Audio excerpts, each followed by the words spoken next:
Welcome back to another episode of Stupid Geek Tricks with me, Eli, the computer guy. So on January 7th, we're going to be having a class on pushing AI to the edge with Raspberry Pis for Silicon Dojo, building those projects now. And one of the things that I want to deal with is computer vision. So you can actually connect a camera directly to a Raspberry Pi, any of the boards, whether this is a Raspberry Pi 5, you can do 4, you can do the zeros, whatever. The camera gets directly connected to the board. And then from there, you can take video or you can take single images.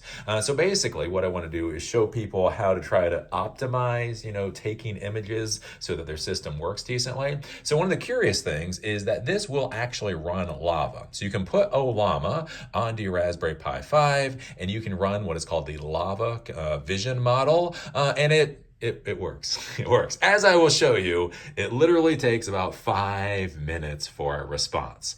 And then, so if you need a response that's quicker than that, you can use the OpenAI API. And so you can have this thing take a picture, and then it takes about 10 to 15 seconds to get a response. And then if you're sitting there and you're thinking about it, you're like, okay, well, if it takes that long to get a response, you got to worry about API calls and all that kind of thing. Basically, how do you only take a picture when somebody, let's say, comes into a room? That is where, for the final lab, we added a PIR sensor. So this is a passive infrared sensor, basically a motion sensor. And so whenever this detects motion, this will actually then trigger the whole camera event to take a picture and then process it. So anyways, we go over here and we take a look at this. This is our initial code. This is using the Llava model, using Ollama, and we're gonna see how long this takes, or you're gonna see.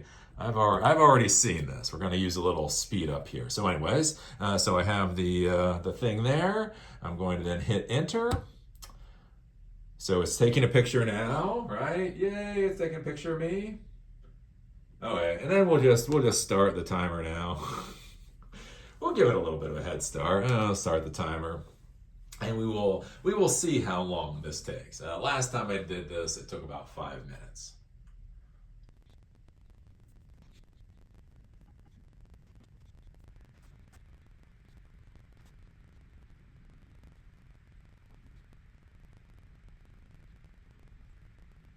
Okay, so there we go. That worked a little bit better than previously. Took 4.5 minutes, though I guess I did, oh, wait a second before I turn it on. But as you can see, so this is run entirely local. So this is Ollama's on here, Llava's on here, entirely local. The image shows a person who appears to be a man. He is standing and has his arms outstretched as if gesturing or presenting something. The man is wearing a dark hoodie with the word Sam on it, light-colored pants, and has facial hair. Blase, blase, blase.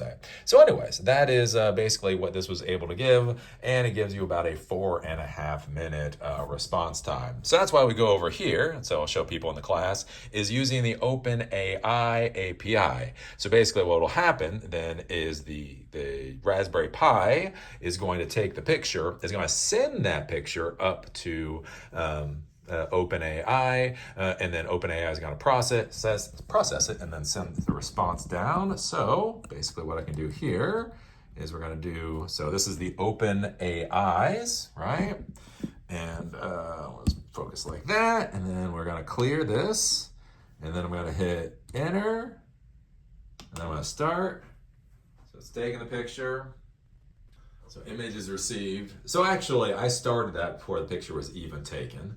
So, but there, look at that. So anyways, using the API, starting from the beginning, so that was 14 seconds for everything to occur, and realistically for the processing itself, it took something like 8 seconds there. So that's the difference between the speed of running the vision model locally versus using something like the API. But now one of the things to be thinking about is okay, well, it takes 5 minutes or 4.5 minutes to process on the system itself. It takes 10 seconds to, let's say, process using the API, but every time you run that API call, it's going to cost you money. So you don't want a continuous loop. You don't want a while true loop where it's continuously taking pictures and then processing those pictures. It'll either take forever, you don't have enough resources, or it'll cost you a lot of money. So that's why we now have this PIR sensor. So what'll happen here is whenever it detects motion, it will fire off. So if we go and we take a look at this, Basically, we have a while true loop down here. But be careful. Be careful. This is one of those places where I say be very careful about the while true loop, because every time this fires, it will hit the OpenAI's API and cost a little bit of money.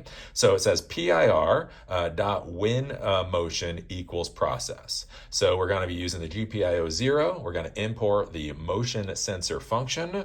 We are going to have PIR be basically pin number 21. And so whenever that detects motion, then it will fire off. So if we go here, and let me go up to the PIR, right? So that's the PIR. So I'm gonna run that.